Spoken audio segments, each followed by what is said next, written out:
지난 시간에는 체지가 도입부로 몸풀기로 간략하게 연습을 해봤고요. 오늘은 이제 뱃노래, 체지가 첫 번째 나오는 뱃노래, 이 뱃노래라고 제목이 되어 있기도 하고 또는 남조선 뱃노래라고 합니다. 이 남조선이라는 이야기, 말은 최남선에 따르면 우리나라는 남조선 사상이라는 게 있답니다. 그 이상향인데 그런 이제 신선세계가 만들어진다는 게 그 남조선 사상이라고. 아무튼 이 용어 자체는 6.25 전쟁 이전부터 조선 말부터 계속 있었던 용어인데 체주관 논문에 보면 남조선 뱃노로 들어가는 거 보면 이거는 6.25 전쟁 이후에 써진 책이다 막 이렇게 주장을 합니다. 근데 그렇지는 않고 그분들이 좀 몰라서 그러신 것 같고요.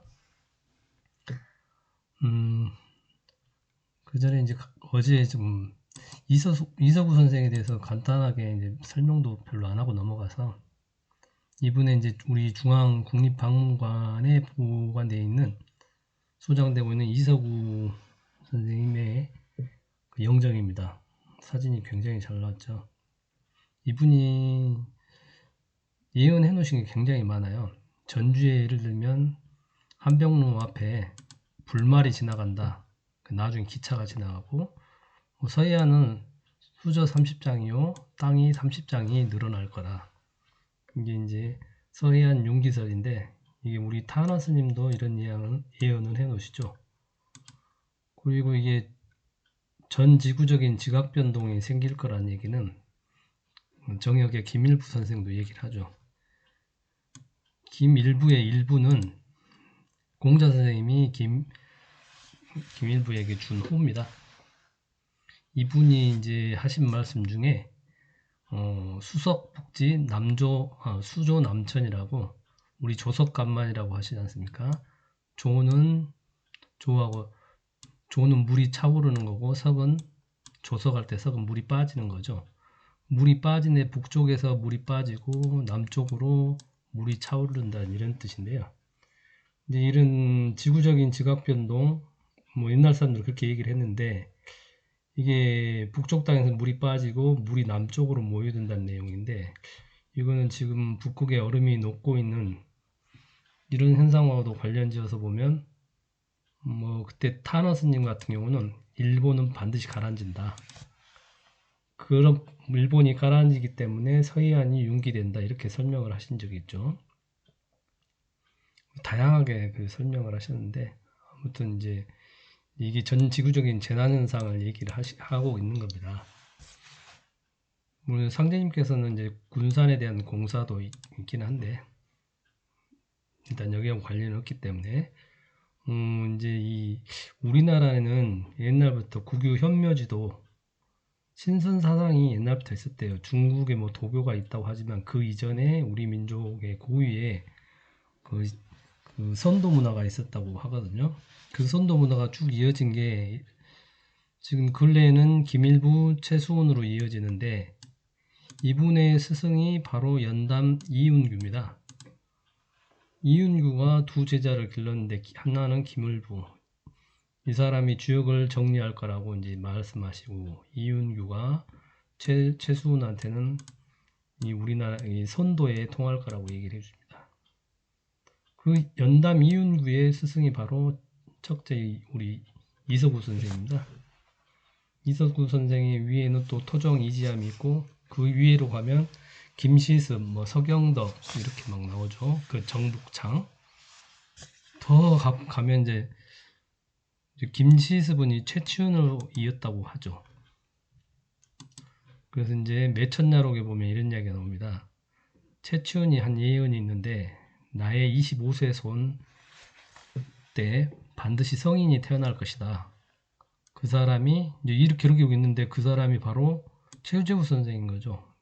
최재우 선생이 조상이 우리 최치원인 거죠. 최치원은 우리 선가에서는 유명하신 분이죠. 이미 당나라까지 가서 이름을 알리셨던 분인데요. 아무튼 이분이 국유현묘지도라고 해가지고 우리나라에는 그 신묘한 도가 있다. 선도를 얘기하신 건데 그 이름이 풍류다. 그 풍류가 유불선 3교를 다 포함하고 있다. 이런 내용인데 이제 어떤 분들이 이런 얘기를 하세요. 대순진리를 보면 이거 유불선을 다 짬뽕해 놓은 것 같다고. 맞아요.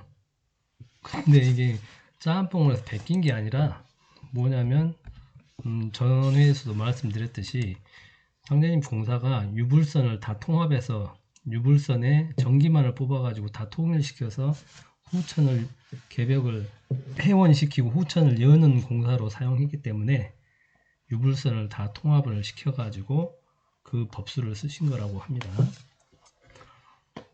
그리고 이 이수보 선생님이 좀 특이한 또 제 이제 전주에 가면 이 혁신도시가 있어요.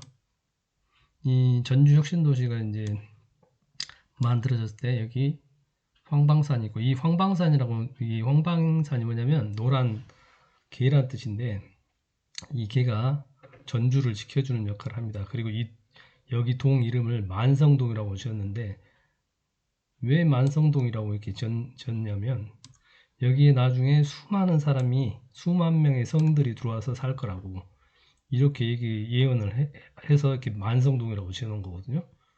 그 이름이 만성지구, 여기 법원도 들어오고 검찰청도 들어오고 여기가 혁신도시고 여기가 만성동인데 기지체를 중심으로서 지금 한 3, 4만 정도 들어와 있습니다. 엄청나죠. 저번에 찍은 사진인데 여기가 모악산입니다. 모악산에 이쪽이 혁신도시고 이쪽이 만성동입니다.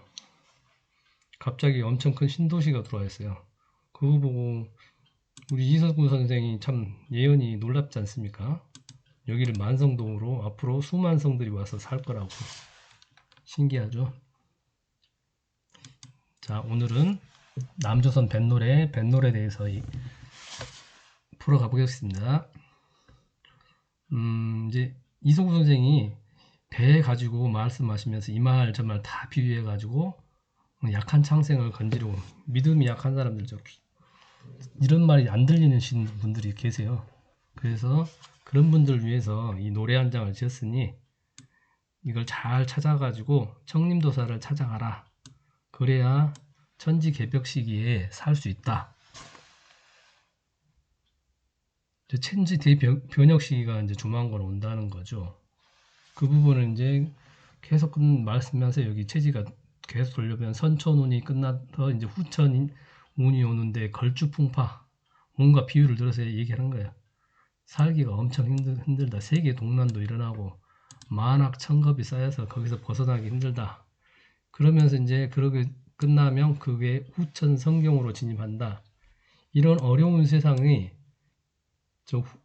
선경으로 가기 위해서는 이 배를 타고 건너간다는 그런 비유로 하면서 이 뱃노래를 얘기를 해줍니다.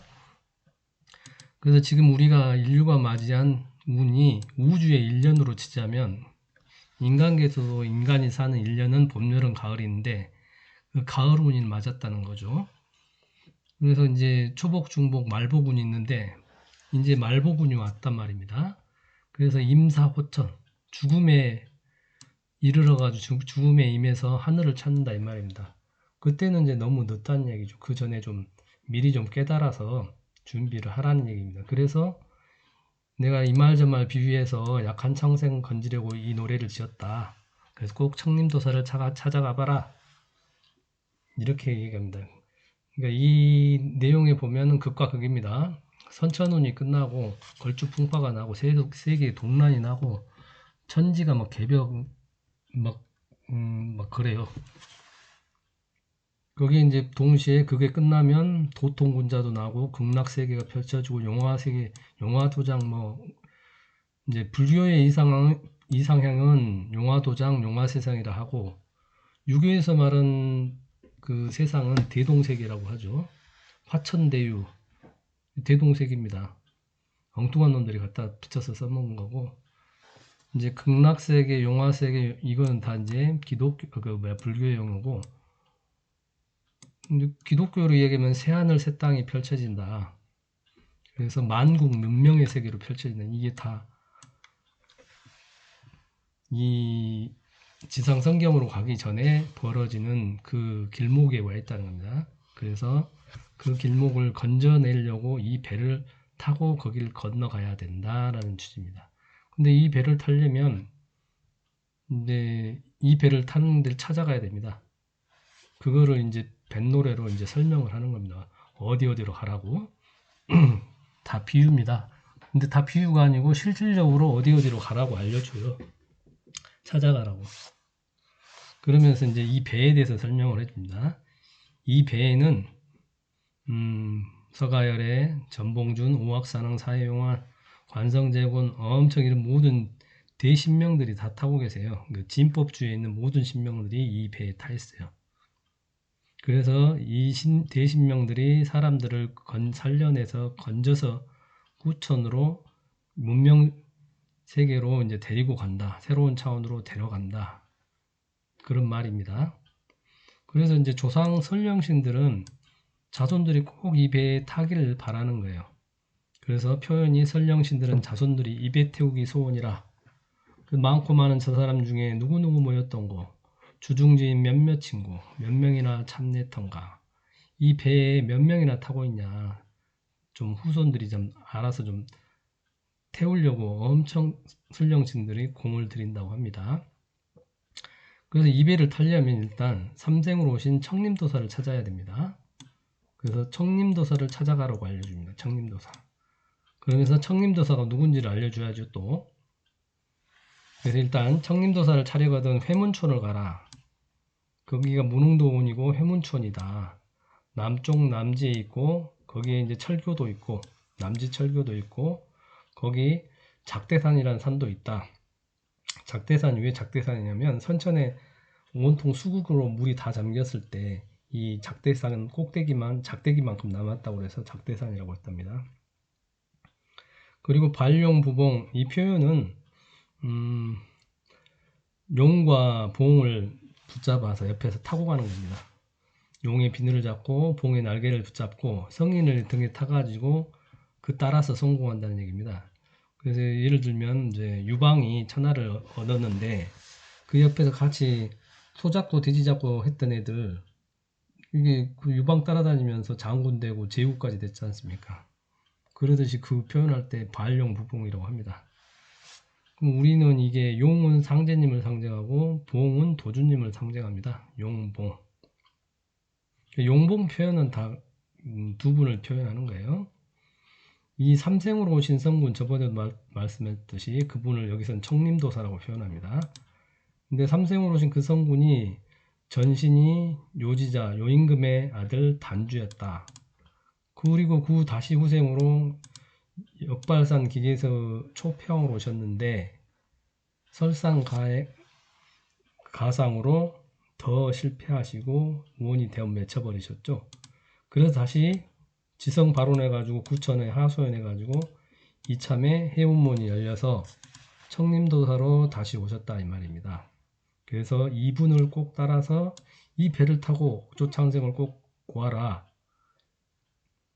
그런 내용이 이 결론입니다. 그래서 우리는 여기서 일단은 청림도사를 찾아가고 그분이 어디 계신지만 어디서 오신지만 알면 됩니다.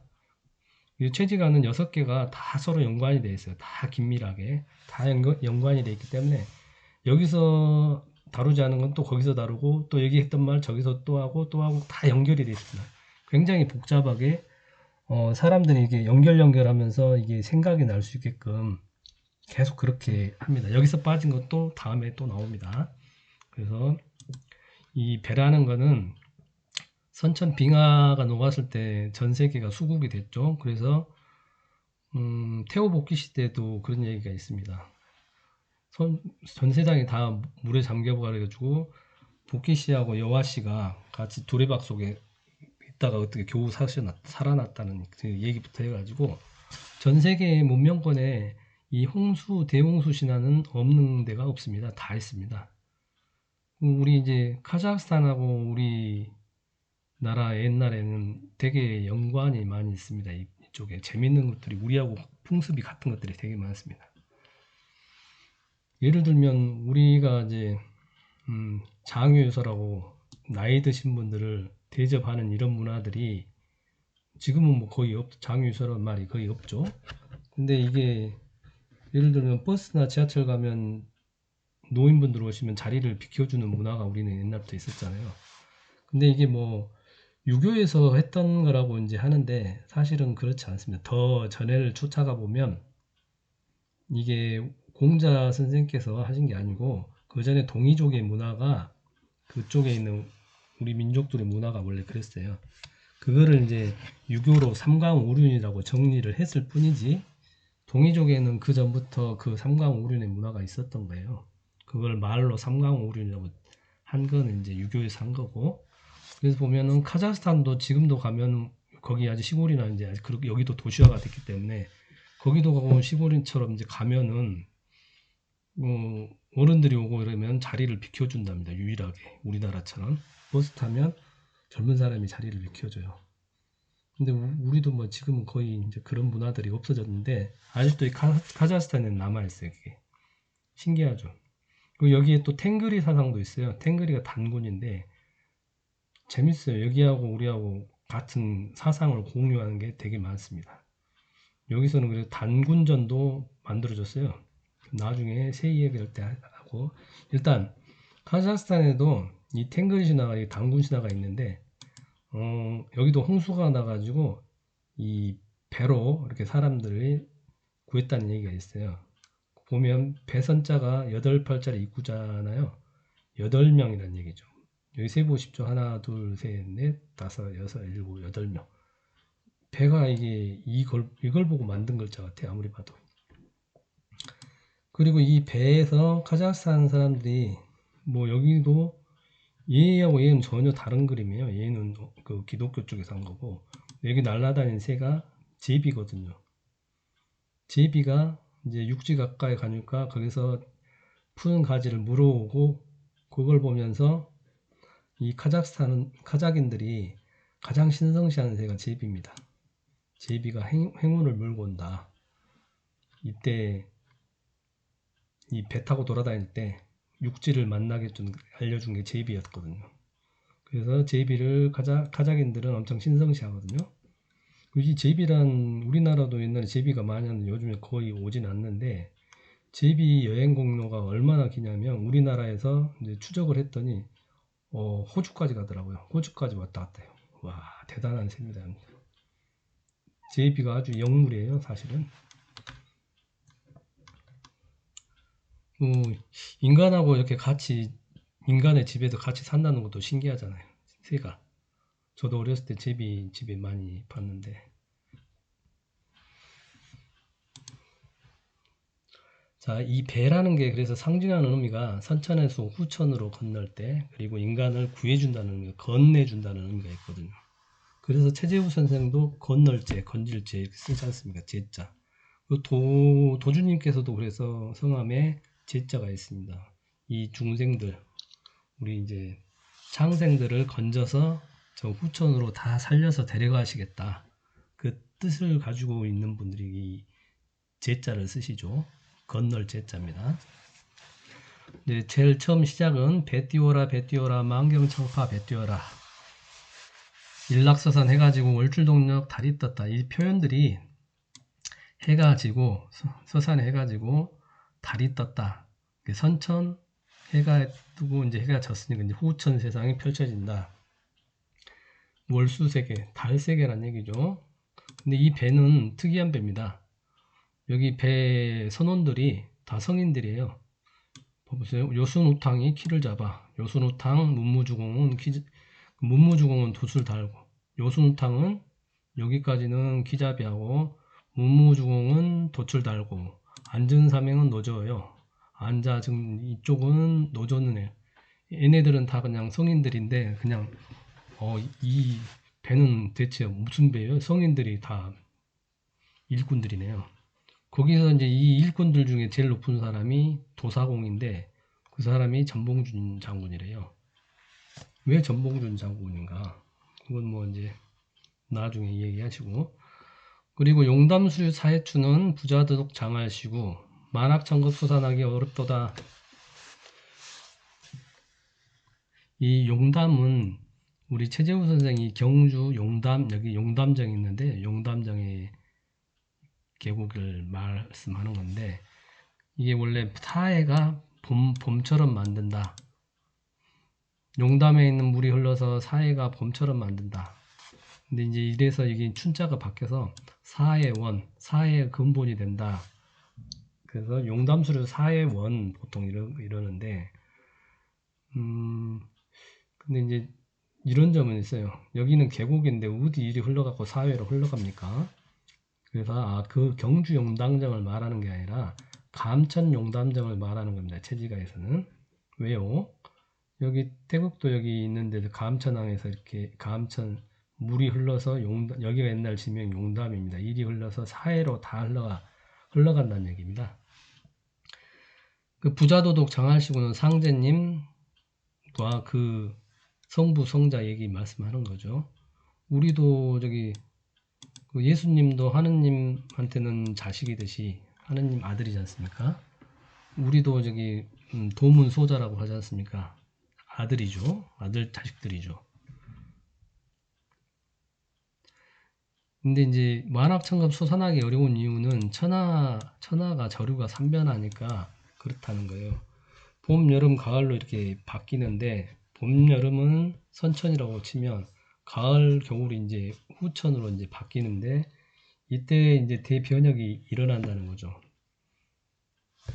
그러니까 이제 이거는 지금 지구의 일년을 이야기하는 게 우주적인 차원에서 변혁 시기가 왔다는 거예요. 그 이치를 사람들이 모르니까 답답하다는 얘기고, 그거에서 뱃노래 한 곡조로 이제 알려준다는 얘기예요. 무의구곡으로 갈 수 있고, 무의구곡이 뭐 이제 신선들이 사는 선경의 세상을 표현하는 겁니다. 무의구곡.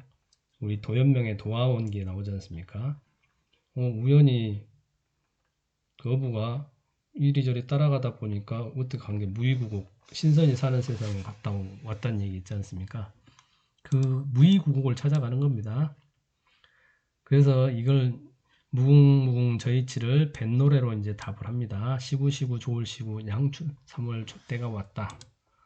양춘 3월은 이제 봄은 비유란 거는 그 인간이 살기 좋은 선경의 세상을 말합니다. 시구시구 조울시구는 시구시구는 알어라 알어라 알지자입니다.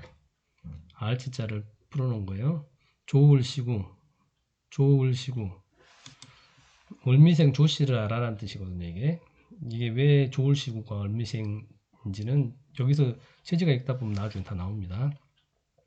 그래서 선창에서 올라서 보니까 많고 많은 저 사람 중에 누가 이 배에 탔던가, 몇 명이나 탔던가, 몸을 닦고 덕을 얼마나 쌓았냐.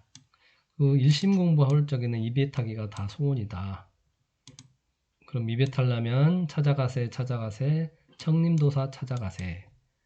그 청림은 저번에도 이제 했지만 이걸 풀면 12월입니다. 저 10자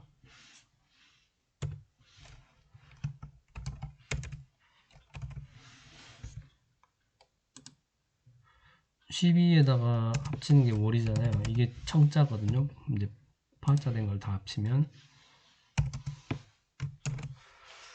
이 12월은 1년을 상징한 게 1년이 도라는 거예요. 왜 1년이 도인지 옛날에는 저도 잘 몰랐어요. 왜 1년을 도라고 하지?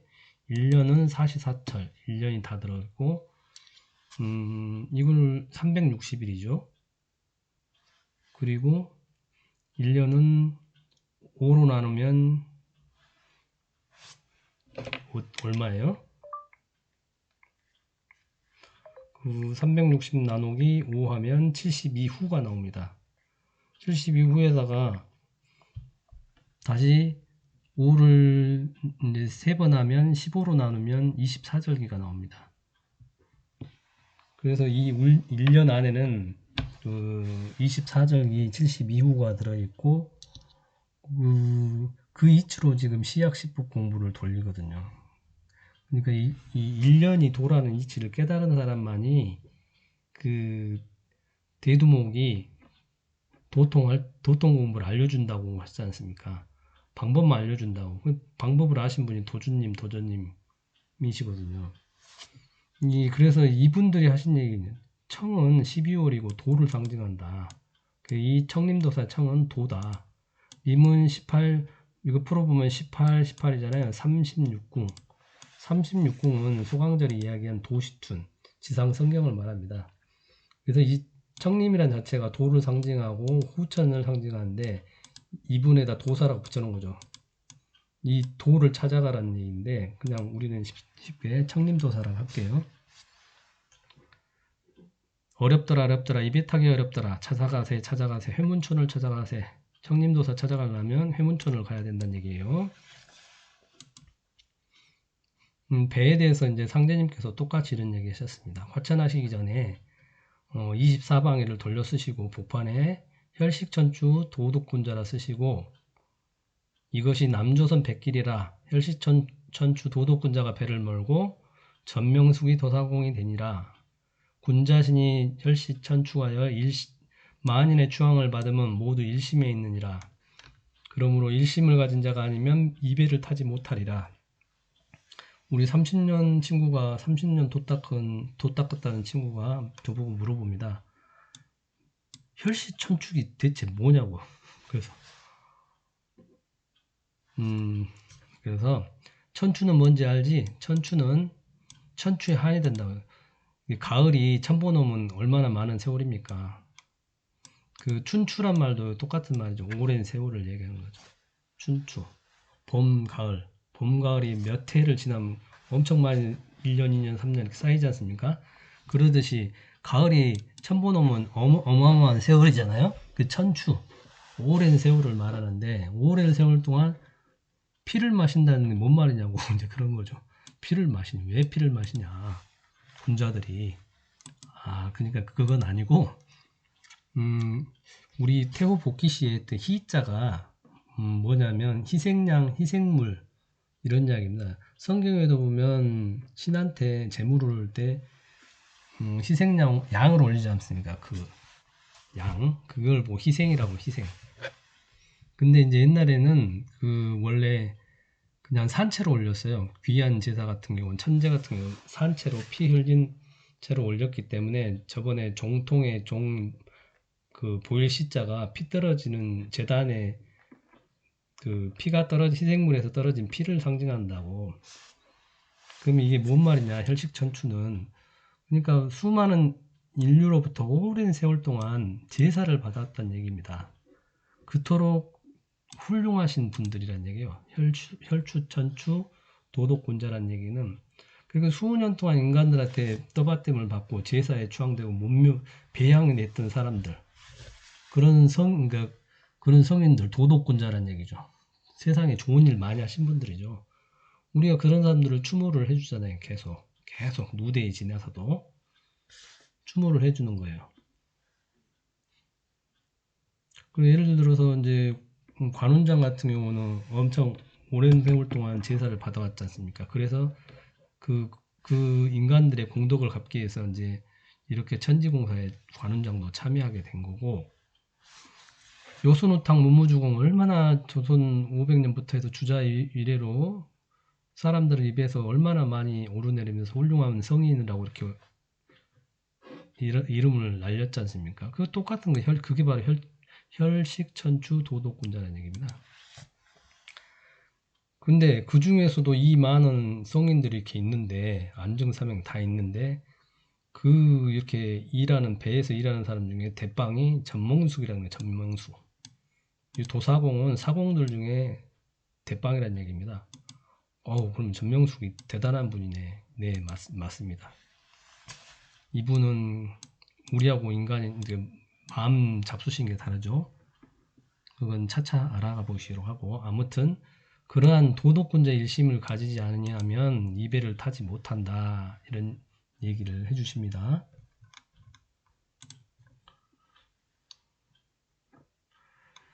이제 이걸 이제 뱃노래 부분인데 이 부분이 쭉 지금 여기까지 한 거예요. 여기서 이제 여기까지 한 거죠. 찾아가세 청림도사 찾아가세. 근데 이제 청림도사 찾아가세 날 버리고 가는 사람 신명과 발병나네 하면서 갑자기 허무하다 이렇게 나오는 겁니다. 에잉? 왜 갑자기 청림도사 이야기에다 허무하다 세상 일이 허무하다 강동자재 8천이는 이렇게 얘기합니다. 그러고 여기까지 딱 나와서 전쟁사를 생각하면 억울하고 원통하다. 그 갑자기 끊더니 또 장면이 바꿔지는 겁니다. 강구연을 격양가는 당뇨천하 송도갈제 만승천자 어디 두고 바둑판이 웬일인고 자미원에 몸을 붙여 후천운을 기다리니 여액이 미진하여 설상가상 되었구나. 할 일 없다 이내문수 지성발언 다시해서 구천에 하소연하니 해원문이 열렸구나. 원래 여기까지 끊어져야 되는데 제가 잘못했네. 여기까지 끊어지면 갑자기 이제 우리 뭐 드라마를 보면 이런 장면입니다. 찾아가라 찾아가라 청림도사를 찾아가라 하면서 청림도사 이렇게 보여주면서 갑자기 과거 얘기를 해주는 장면입니다. 초패왕 이야기 나오더니 갑자기 전쟁상 생각을 하면 억울하고 원통하다 또 하면서 상념이 그 전에 또 있는 장면으로 또 옮겨갑니다. 강구원을 격양가는 이게 이제 태평성대를 노래하는 게 격양가라고 하지 않습니까? 한포고복 배 따수고 등 따수니까 배 두드리면서 너무 살기 좋다. 백성들이 요임금을 송도갈제 그 공덕을 칭찬할 때 아니 단주한테 갑자기 황제 자리를 천자의 자리를 주는 게 아니라 바둑판을 줬다는 얘기죠. 그래서 원이 맺혀서 재원을 풀어달라고 구천원에 하소연했다는 거죠. 아무튼 이 장면이 쭉 나오는 얘기면 뭐냐면 청림도사가 전생이 이제 초패왕이었고 그 전에는 단주였다는 얘기입니다. 단주, 초패왕, 그 다음에 다시 청림도사를 이렇게 세 번에 왔다는 거예요. 그래서 이제 그 정북장의 금산사가에서 보시면 삼생으로 오신 성군이라고 그러지 않습니까? 거기서는 또 청림도사라고 표현하고 태을지민이라고 표현하죠. 아무튼 그러니까 그래서 이 장면들이 나오는 건데 사람들이 이걸 이해를 계속 못해요. 다 따로따로 해석을 했는데 그게 아니고 그냥 영화의 한 장면이에요. 청림도사가 과거를 생각하는 거예요. 아 허무하고 허무하다 하면서 전쟁사를 생각하면 억울하다. 초피왕 때를 생각하니까. 그리고 또 그 전의 생을 또 생각을 해봤더니 아 만승천자 어디 두고 바둑판이 웬일이냐. 그래서 구천에다 하소연했다는 거죠. 그랬더니 해운문이 지금 열려가지고 청림도사가 오셔가지고 모악산에서 성부성자 성신을 만나서 그렇게 했다는 얘기입니다. 여기까지 이제 뭐 지금 이해 못 하셔도 돼요. 또 뒤에 또 나오니까 아 이렇구나 그렇게 돼 있어요. 자 그러면 이제 이 배에는 누구누구 탔는지 쭉 배에 탄 사람들을 설명해요.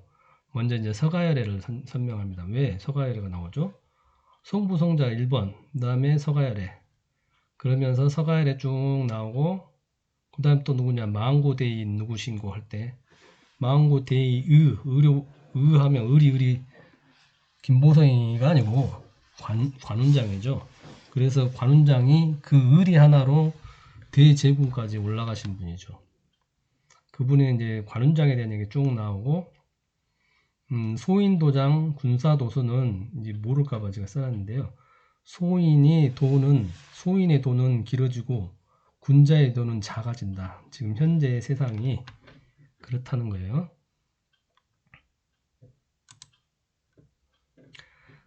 이제 여기까지 끊고 초패왕에 대해서 잠깐 우리가 초패왕 의원이 뭔지 좀 간단히 얘기 좀 해볼게요. 초패왕에 대해서 간단히 말씀드리겠습니다. 지금 강소동에서 그쪽에서 태어나신 걸로 되어 있고 이분이 특이하게 패왕이라고 해요. 이단은 패왕, 패자는 거의 아무도 안 써요. 초패왕이 하도 유명하다 보니까 처음에 이제 패도 정치 이제 하다가 그러면서 맹자가 얘기를 하다 근데 그 후에 초패왕이 패왕을 쓰니까 그 이후로는 패자를 아무도 안 써요. 그러니까 정말 특이한 거죠. 이 초패왕의 한이 얼마나 셌는지 그렇거든요. 그리고 상제님께서 대두목 한데 왜 대두목 이상한 용어를 쓰시지 않습니까? 요즘 생각하면 깡패두목도 아니고 대두목을 하신 이유는 이 패자 때문에 그렇습니다. 이 으뜸 두목이란 뜻이 이게 그러다 보니까 상제님께서 계속 대두목 대두목공사를 보신 이유가 이 초평 해원으로 후신으로 오는 사람을 의미하는 거예요. 아무튼 항우는 거의 192m 정도 됐나 봐요. 저번에 말씀드렸듯이 우미은을 얻을 때 솥을 들어서 일거양득했다고 저번에 말씀드렸죠. 그리고 이 초표왕이 강동에서 24세에 거병을 하세요. 근데 상제님께서 이거에 대해서 얘기를 해주죠. 만약에 초표왕이 25세에 거병을 했으면 성공했을 거라고. 이 동국비서도 있고 여러 군데도 있어요. 이 말씀이. 그래서 청림도사 전생이 초표왕이라고 했잖아요. 그래서 도주님께서 거병 근데 세상에 출할 때 몇 세에 하시냐? 25세에 하세요. 그래서 이 부분도 특이하죠. 이게 왜 이렇게 되냐면 24의 수리적 원리가 그렇답니다. 24절기 플러스 1이 돼야 새로 시작한답니다. 그래서 이제 수리를 하신 분들의 얘기로는 이렇습니다. 상제님이 1871년 신민년에 오시는데 거기에 24수가 붙으면 그게 갑오년이거든요. 1895년 갑오년이 24예요.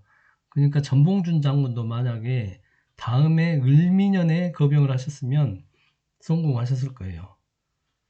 근데 24수로 끝났기 때문에 실패했다니.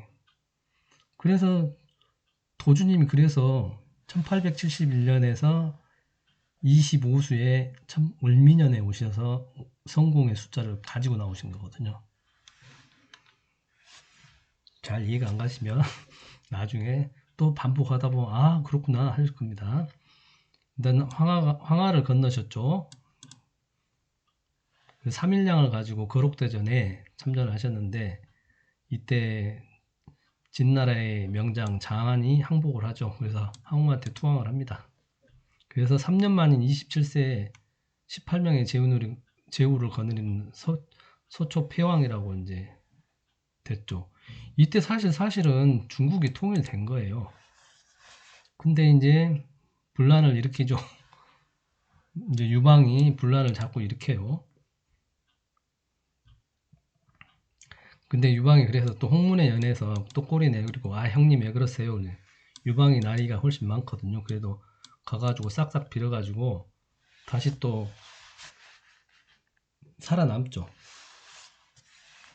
이분이 보면 뭐 이제 70여의 전투에서 단 한 번도 패하지 않고 마지막 해야 전투에서 유방이 뒤통수 쳐가지고 뒤통수치기 공격으로 갑자기 사면 초가에 빠지신 거죠.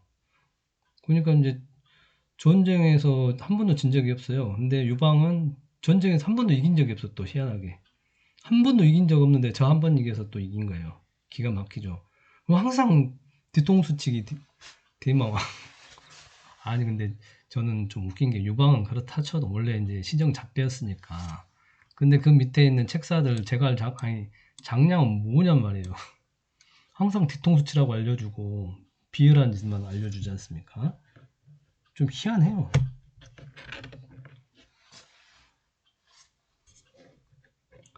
그래서 보면은 사람들이 계속 추한질 읽다 보면 짜증이 나는 거죠. 아니 뭐냐면 초폐왕하고 강동자재 8천인이라고 말이 그러지만 강동자재들은 다 부유하고 예절도 배우고 다 사람 됨됨이가 군자들이에요. 군자들인데 유방은 그냥 다 시정 잡배들이잖아요. 자기 동네 이제 술집에서 알던 애들, 그 소잡던 애들, 개잡던 애들, 이런 애들 다 장군이에요. 참 기가 막히죠. 근데 딱 유방의 장점 하나는 자기가 뭐 잘난 게 없으니까 그 부분에서 나중에 또 이게 있다 보면 굉장히 좀 짜증이 나죠. 아니 게임을 다 이겼어요. 장안이도 항복했고 다 끝났는데 이제 유방이 욕심이 난 거죠. 이 팽성전투에서는 3만으로 유방군사 60만 대군을 물리쳐버려요. 아주 깨작을 내버리죠. 그때 만인지적이잖아요. 아무도 상대할 사람 없다. 근데 또 희한하게 의제가 또 유방을 너무 황후가 힘이 세니까 함양을 먼저 점령한테 한 사람한테 상 주겠다고 이렇게 이제 꼬드겨 가지고 그래서 이제 황후한테 죽죠. 아니 근데 이건 보면은 상제님께서 말씀하셨지만 황후가 사실은 그 의제를 세워줬잖아요. 왕이 얹혀졌는데 이게 뒤통수 친 거거든 사실은. 그래서 상제님께서도 이거는 의제가 황후를 배반한 거지 먼저 배반한 거라고. 그래서 이제 나중에 이제 계속 이제 전쟁이 길어지지 않습니까? 원래 이제 3년 만에 끝났는데 유방이 이제 초안대전이 벌어진 거예요. 이제 유방이 이렇게 앞에서는 형님 하면서 뒤통수 또 쳐서 공격하고 계속 그 짓을 하니까 이제 전쟁이 다시 초안대전이 벌어져서 길어지지 않습니까? 그 상황에서 이제 황후가 그래요. 야 너랑 나랑 둘이 그냥 깔끔하게 싸워서 이긴 사람이 가져가고 그렇게 하자고 하는데 유방이 절대 안 그러죠. 자기가 지니까. 근데 뭐 방법이 없잖아요. 아무튼 이 세계 판도가 막판에 뒤집어진 이유는 한신 때문이죠. 그냥 양발로 초나라 한나라만 있으면 뭐 이렇게 어떻게든 결론이 났겠지만 한신이 유방한테 가는 그 유방편이 되는 바람에 지금 유방한테 이제 그 초표왕이 제의를 하긴 하죠. 한신한테. 천하 삼분지계가 이때 나옵니다. 삼국지대 나오는 게 아니고 너랑 유방이랑 셋이서 그러면 이게 그 협상을 해서 천하 삼분해서 각자 자기 동네에 살자. 너는 거기. 난 근데 이거를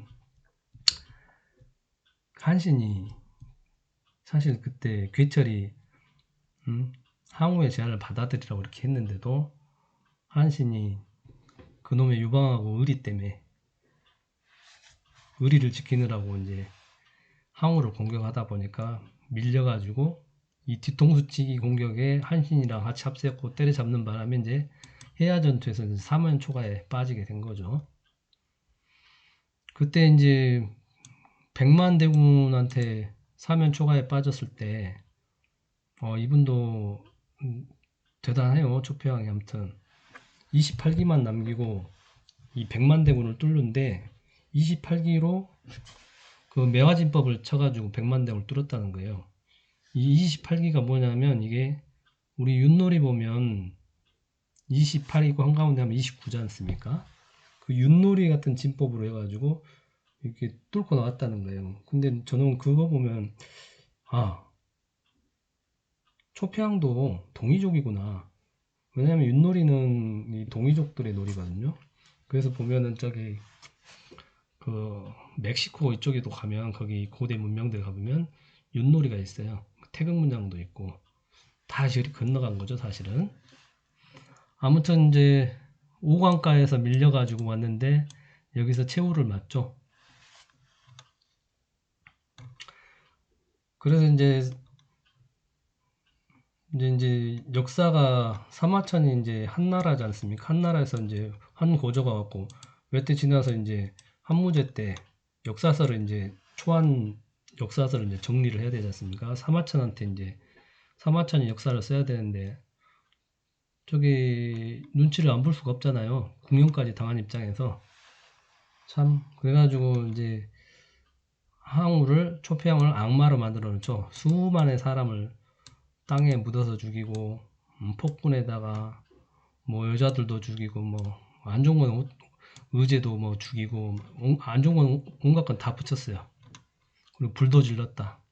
근데 최근에 이제 보니까 아방궁을 방화했다는데 유방이 항우한테 씌운 누명이라고 지금 중국 이제 연구소가 발표를 했더라고요.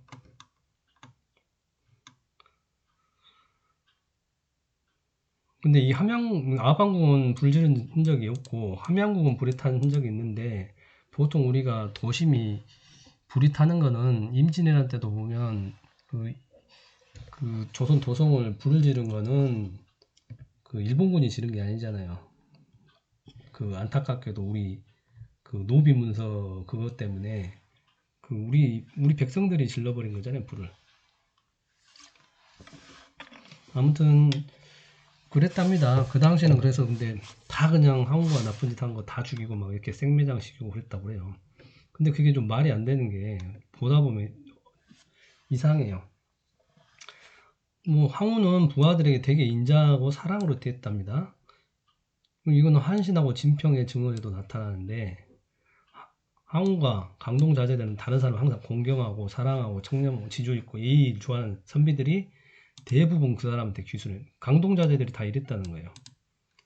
상대방을 존경할 줄 알고 존중할 줄 알고 청렴하고 지조 있고 예의를 좋아하는데, 근데 유방 쪽은 안 그래서 여자 좋아하고 돈 좋아하고 이익 좋아하고, 그래서 항상 제후들을 꼬실 때 돈으로 꼬셨어요. 야, 너 뭐 줄게, 내 편에. 근데 항우는 절대 그러지 않지 않습니까? 의리하고 이런 것만 얘기하지. 그러다 보니까 이런 인간적인 매력은 사람들이 많이 모였죠. 그리고 말 뱉은 말은 절대 지키고 그 신뢰가 있었던 거죠. 그래서 이제 청나라 아니 그 뭐야 왕한석 이후로 많은 사람들이 시인들이 그 항우를 되게 이제 그리워하죠. 예를 들면 이청조 이제 송나라 여류시인데 이 시도 걸작입니다. 살아서는 사람 중에 영웅이고 죽어서도 영웅이니 지금도 우리가 항우를 그리워함은 그때 강동에서 강동을 건너지 않았기 때문이네. 지금까지도 항우를 생각하는 것은 그가 강동으로 건너가지 않았기 때문이다. 오강에서 그냥 자결했기 때문이다. 이렇게 얘기를 하는데, 두목은 또 다르게 얘기해요. 당나라 두목은.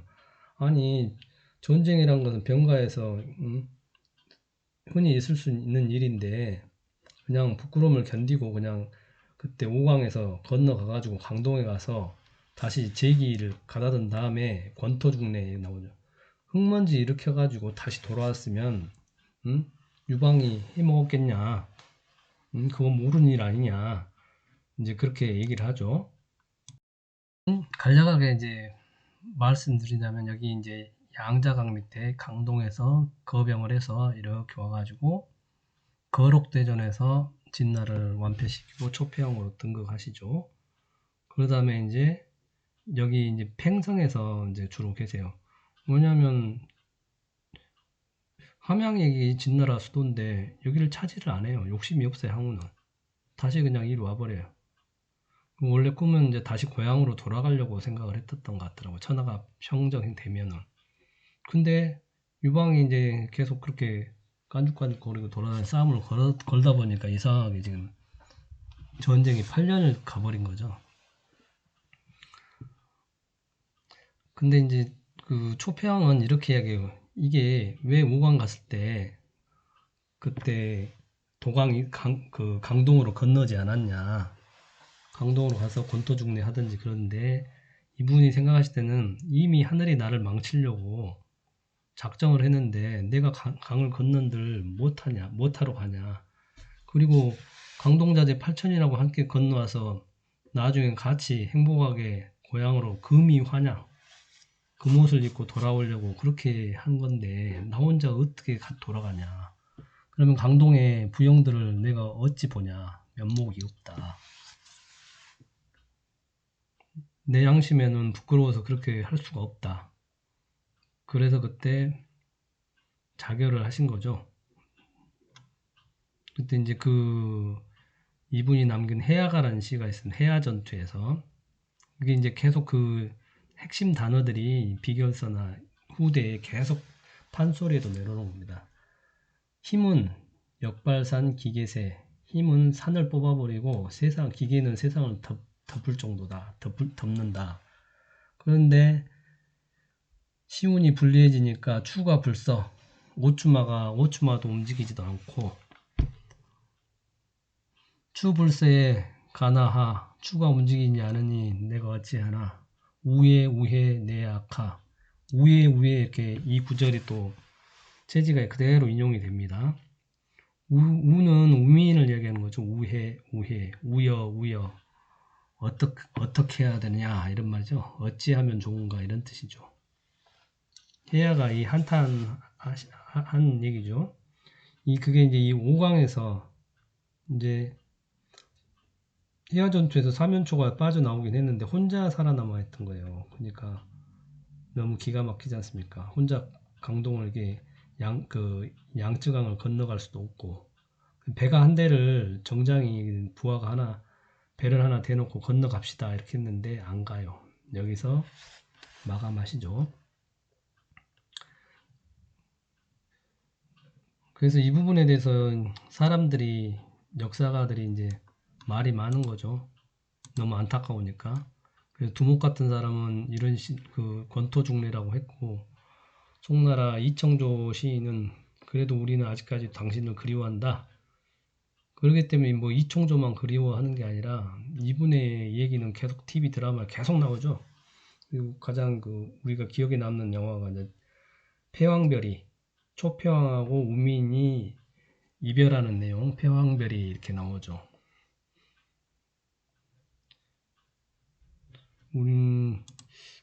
근데 이제 기존의 사서들에서는 굉장히 초패왕을 안 좋게 까는데 그 이유가 사마천이 이제 한나라 신한인데 어떻게 고조를 깔 수는 없잖아요, 유방을. 그러니까 항우를 까는 글을 쓸 수밖에 없죠. 그래도 사마천이 잘했다 하는 건 딱 하나 있는 게 뭐냐면 사기는 본기 세가 열전 이렇게 쓰는데 그 본기는 이제 왕들만 쓰는 거예요. 왕들 자리가. 근데 이제 항우본기를 먼저 쓰고 그 다음에 유방본기를 순서를 그렇게 잡아서 썼다고 하더라고요. 그 다음에 이제 항우본기 제일 뒤에 이제 마지막 이런 말을 남겨놔요. 좀 이상한 글을 남겨놔요.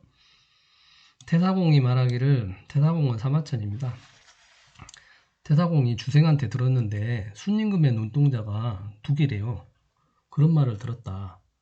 근데 항우도 역시 눈동자가 두 개라고 들었다. 그래서 그러면 어찌 항우가 순임금의 후손이란 말이냐? 응? 그러면 또 순임금의 후예가 아닐까? 뭐 이 표현이 애매해 이상야리꾸리합니다. 이게 기회라는 게 어찌 하겠는가? 묘예는 우리 상나라의 후손, 산이 동이족이잖아요. 그래서 이게 묘예는 우리 민족을 동이족을 의미하는 건데 구려의 후예를 묘예라고 기록된 사서들이 많은데 그게 우리나라를 말합니다. 아니 그러면 어찌 항우가 구려의 후손이냐? 그 연임금이 순임금의 후손이냐? 순이 동이족이니까요. 이거 보면 자기들이 이제 제일 띄운 사람이 순임금이잖아요. 순임금이 동이족이니까 항우도 아니 사마천도 그 사실을 알고 있어야 돼요. 아니 동중목이라면 눈동자가 두 개라면 동중자, 동중목 이렇게 표현하거든요. 이 성인이 눈동자가 두 개라는데 저도 찾아봤는데 어떻게 생긴 것이 눈동자가 두 개인지는 알 수는 없는데 아무튼 사마천이 원래 유학자들은 뭐 이상한 소리 이런 것들은 안 써놓는데 이런 기록을 남겨놨어요. 이상한 기록을.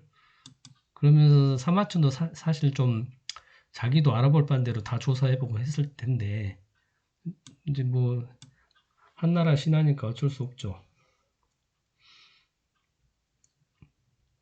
근데 우리가 이제 초패왕의 억울한 부분이 그대로 저번에도 이제 단주의 억울한 부분도 불초한 단어랄지 무언이라는 단어랄지 이런 부분들이 계명이라는 단어 이런 부분들이 그대로 비결서에도 들어오고 후대에 계속 그게 인용되고 반복됩니다. 그래서 이 표현이 또 그대로 반복돼요. 뭐냐면 이제 여기 보시면 초패왕이 처음에 이제 여기 강동 팔천자제하고 이제 황하를 건너가지고 거록 대전을 이렇게 승리를 하죠. 그래서 이거를 강동에서 이렇게 건너간 거 이쪽으로 건너가 도강 이설을 했다고 합니다. 강을 건너서 강동에서 먼저 양자강을 건너죠. 도강 이설을 했다고 합니다. 그래서 근데 이제 다시 돌아와야 되잖아요. 다시 돌아와야 되는데 이 오광에서 다시 강동으로 양자강을 못 건너서 이제 도강 이설을 했는데 도동 회국을 못한 거죠. 표현이. 그 그 표현이 그대로 이제 나옵니다. 비결서나 이런 데서. 그래서 이제 이 도광이서하고 도동회국이라는 이 단어 가지고 또 그대로 그 못했던, 초평이 못했던 부분을 다시 원을 푸는 장면입니다. 이게 도주님께서 전생이 그셨기 때문에, 초평이고 단주셨기 때문에 도주님께서 1900 기유년 4월 28일, 이건 뭐 그냥 암기하셔야 됩니다. 4월 28일 15진주로서 압록강을 건너시죠. 그러면 도강이서가 되는 거예요. 그래서 천하를 상징하는 만주 봉천으로 가시죠. 만주는 만주 글자 자체가 모든 나라라는 뜻을 의미하고, 봉천은 하늘을 받는다는 뜻이지 않습니까? 지금 봉천이 이제 심양으로 바뀌었는데 당시는 봉천이었거든요. 이건 봉천은 봉천명을 한다는 얘기거든요. 천명을 받들어서 지금 만주 봉천으로 가신 거예요. 도강이서에서. 그 다음에 기후부터 구궁도수에 응해가지고 9년 만인 23세에 감호둑도 하십니다. 2017년. 23세 하는 거는 태을주가 23세잖아요. 23자잖아요. 태을주 수에 감호해가지고 그때 구궁도수에 다 어울려가지고 1917년 2월 10일 날 감호둑도 하신 겁니다. 그래서 다시 성공하셔서 이제 도를 이뤘잖아요. 그러면 이제 동쪽 건너서 우리나라로 다시 원래 돌아옵니다. 그걸 도동회국이라고 합니다. 강을 건너서, 바다를 건너서, 동쪽을 건너서 고국으로 돌아오다. 이름으로써 초평원이 회원이 된다는 거예요. 상징적 의미로서. 그래서 원래 정사춘에 이렇게 백길로 이렇게 태안으로 오시는데, 태극진경에는 이 부분이 잘못 기록되어 있어요. 뭐냐면 이게 압록강 철교로 이렇게 다시 돌아온 걸로 그렇게 기록이 되어 있는데, 그건 틀린 겁니다. 왜 그러냐면 저분들은 안 틀렸다고 하는데, 왜냐면 도주님 집안이 제일 잘 알잖아요. 그 배문걸씨가 사위인데, 배문걸씨가 증언하잖아요. 배로 건너오셨다고. 그래서 태안으로 돌아온 것이잖아요. 그래서 왜냐면 비결서에도 그래서 그게 나오거든요. 6대구 해월 개원계라고, 해도 진인. 그래야 맞죠, 딱. 그리고 이 부분은 정통 계승자인 도전님 제일 잘 아시죠. 그래서 당연히 정사춘에 배로 태안으로 오셨다 이렇게 얘기를 합니다. 그래서 그 도주님 제세시에 도전님한테 태극통감을 쓰게 하셨거든요. 이 태극통감 보면 너무 대단합니다. 도전님이 보통 학식이 아니신 거예요. 태극통감에 보면 이건 태극도 때 만들었으니까요. 도주님 명으로 만든 거니까. 거기도 도동회국이라고 써져 있고, 표현이 이렇습니다. 도주 조정사님은 15세 시에 도강이서하사 교구 만주하시다가 23세 정사춘에 증산성사의 태극 도리에 감호하사 도동회국 하신 후 이렇게 표현이 됩니다. 그러니까 강을 건넜든 배를 건넜든 이렇게 배로 건너서 오셨어요. 그거는 이제 배문걸 그 정도도 얘기를 하셨던 거고, 이거는 마치 이런 거죠. 강동에서 군사를 일으켜서 8천자제들하고 도광에서 했다가 8년 만에 패하여 모든 걸 이룬 후 오강가에서 도동회국을 못했던 것을 지금 이런 식으로 해서 도주님께서 도광이사하고 도동회국을 함으로써 그 원을 풀었다 이건데, 그거는 이제 도주님께서 초평 해운도수를 맡으셔서 그래요. 그렇게 표현합니다. 나중에 궁금하신 거 있으면 이제 더 질문해 주시고요. 일단은 아까 지금 이제 뱃노래를 지금 하고 있는 거예요. 배에 누가 타고 있는지, 그 배를 타려면 청림도사 찾아가라는 얘기고, 청림도사의 지금 전생인 초평의 얘기를 한 거고, 전전 시간에는 이 단주 얘기를 했었던 거고요. 오늘은 초평을 얘기를 했던 거예요. 지금 다시 이제 청림도사로 갑니다. 이제 청림도사 그 이야기하고 이제 배에 타신 분들이 이제 서가열에 타고 아까 저기 관운장 타고 이렇게 하고 사해용왕 타고 우악산항 타고 이러 쭉 탄다는 얘기예요. 이분들이 건져보세 억조찬생 건져보세. 이분들이 다 누구냐면 이 배에 타고 계신 분들이 15진주죠. 진법주에 있는 15진주가 아니고 진법주에 있는 그 대신명들이 이 배에 다 타고 계신다는 거예요. 그래서 이 배에 우리도 같이 타고 가야 된단 말입니다. 그래서 이제 그 배에는 그런 대신명들이 타고 계시고, 근데 우리도 이 배를 타야 되기 때문에 이제 청림도사를 찾아가야죠. 청림도 여기 보면 어렵더라 이 배 타기 어렵더라. 찾아가세 회문촌을 찾아가세요. 청림도사가 회문촌에 있나봐요. 그리고 그러면서 40평생 그만두고 입상공부 들어가니 이 구절은 나중에 해석할게요. 일단 회문촌을 찾아가 볼게요. 회문촌을 어떻게 찾아가냐면 어주자를 만나 무릉도원 찾아가니 이 부분부터 다시 보시죠. 이렇게 청림도사 찾아가는데 어주자를 다시 만나 무릉도원을 찾아가니 어주자가 뭐냐면 어부를 말합니다. 어부 도연명의 도화원기에 나오는 어부 그 어부가 우연히 무릉도원을 갔잖아요. 그렇듯이 그 어부를 다시 만나가지고 무릉도원을 찾아간다는 거예요. 가보니까 남해 남지, 지남지, 대강철교. 그 남지인데 대강철교가 있다는군요. 그리고 오리동에 비친 달이 반공에 솟아있고 죽실에 부는 바람 경운춘색 분명하다 삼태삼경 응기하니 작대산이 높였구나. 그쪽에 이제 지형을 얘기해 주는 거죠. 봐보세요. 이제 회문촌. 회문촌이 어디냐면 여기입니다. 경남 함안군 회문리. 칠서면 회문리예요. 지금은 칠서면 회산리로 바뀌었는데 여기가 도주님 생가예요. 조종산 도주님 생가. 여기 회룡제 생가예요. 여기가 회문리예요. 회문촌을 찾아가자는 얘기는 회문리를 찾아가자는 얘기고, 그러면 남지는 어디 있어? 여기 보면 남지철교가 있어요. 남지교가 있고, 그러면 이제 작대산만 찾으면 되겠네요. 작대산 더 큰 지도로 보죠. 왜냐면 왜 어주자를 타고 무릉도원 찾아가냐면 이 낙동강 타고 쭉 이렇게 가면 남지철교가 나오잖아요. 또 여기서 가기 전에 이렇게 가면 광려천이 있습니다. 이게 광려천이 이 회룡제 앞에 이렇게 흘러가는데 이게 이제 비유하자면 여기가 무릉도원이라는 거예요. 신선이 계신 곳. 그리고 여기가 작대산여가 있고요. 이 계명산도 있는데 그건 또 딴 데서 또 설명을 해요. 여기 설명하고 하는 게 아니고 딴 데서. 그러면 일단 이 뱃노래에서는 남지하고 회문리하고 작대산만 일단 알려준 거예요.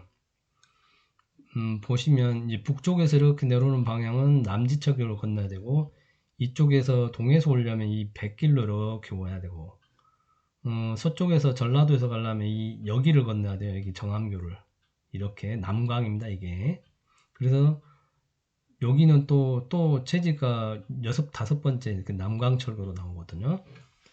근데 오늘 첫 번째는 이제 남지철교 이쪽을 알려준 거예요. 저 뒤에 보면 성주사 나오는 성주사가 여기가 있습니다. 자, 일단 회문촌 뭐 볼게요. 경남 함안군 칠서면 회문촌이죠. 이게 이제 경남 함안군 군지 사이트입니다. 회문리에 대해서 이렇게 설명이 되어 있어요. 회문리 거기 한 도사가 풍수지리를 본 결과 동쪽에 있는 작대산이 마주보고 마을 앞에는 광려천이 유유히 흐르고 문이나 선비들이 많이 배출될 것이라여 마을 이름을 회문리로 지었다 전한다. 여기 도주님이 태어나신 이 회문리죠. 이제 여기 청림도사가 태어난 곳이라니까 여기가. 이제 회문리 알려줬네요. 어디서 태어나신지. 그 주변의 지형에 대해서 얘기해 주네. 남해 남지, 남쪽에 남지, 지남지. 뭐 이게 이제 가르치자 남지도 되고 가르칠 지자도 되고 아무튼 남지입니다. 거기에 대강 철교가 있다는 거예요. 남교에 남지에 철교가 있나 봐야죠. 이게 지금 창녕에 있는 남지. 여기가 함안하고 창녕하고 연결되는 다리가 남지죠. 남지철교 이겁니다. 지금 창녕하고 이 경남 함안,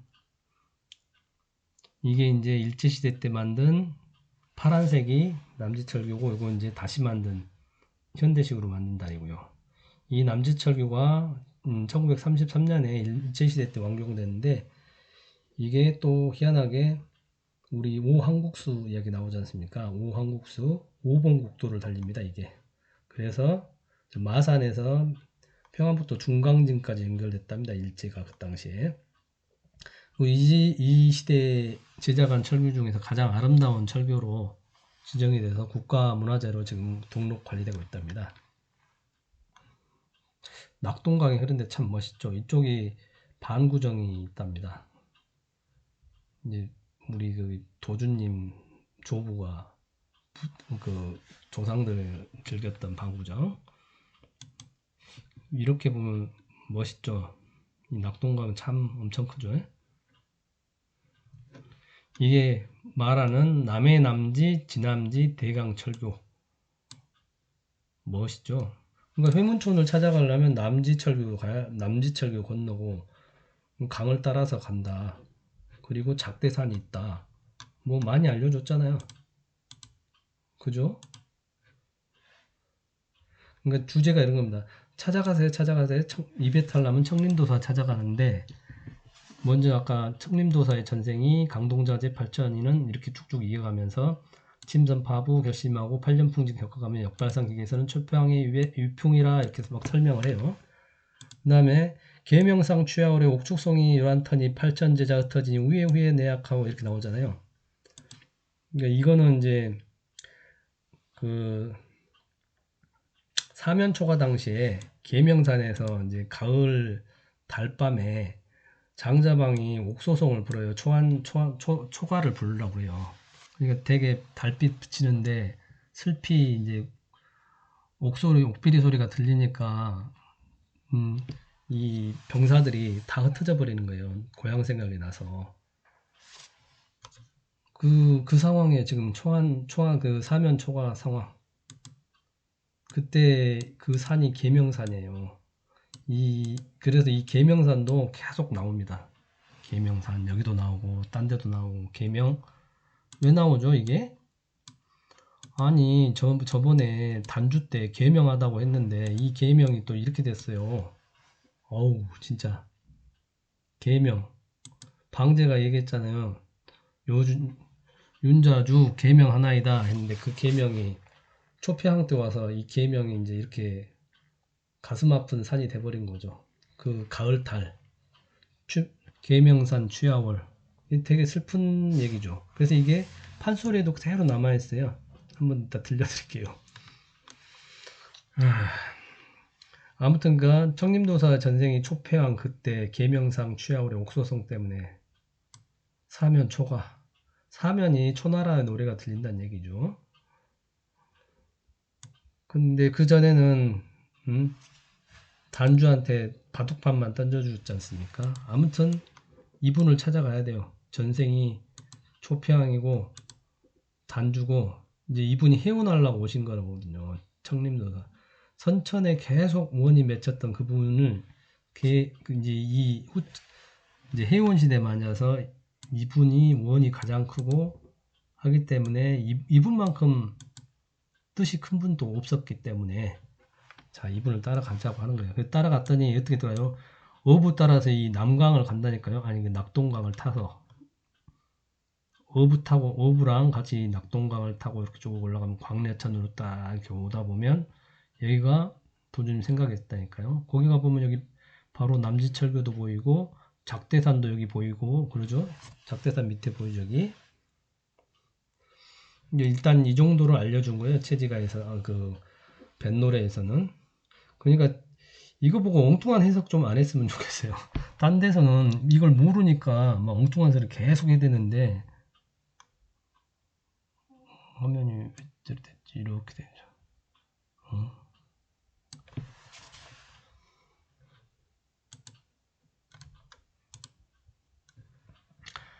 자, 그 다음에 지명 7사면 이제 천계지기 천계. 이게 보면 지금 청계라고 써놨는데 이게 계명산이 이렇게 있다고 돼 있죠. 계명산. 일제시대 때 이름을 지명을 정리하면서 한문을 막 저희들 멋대로 바꿔버려요.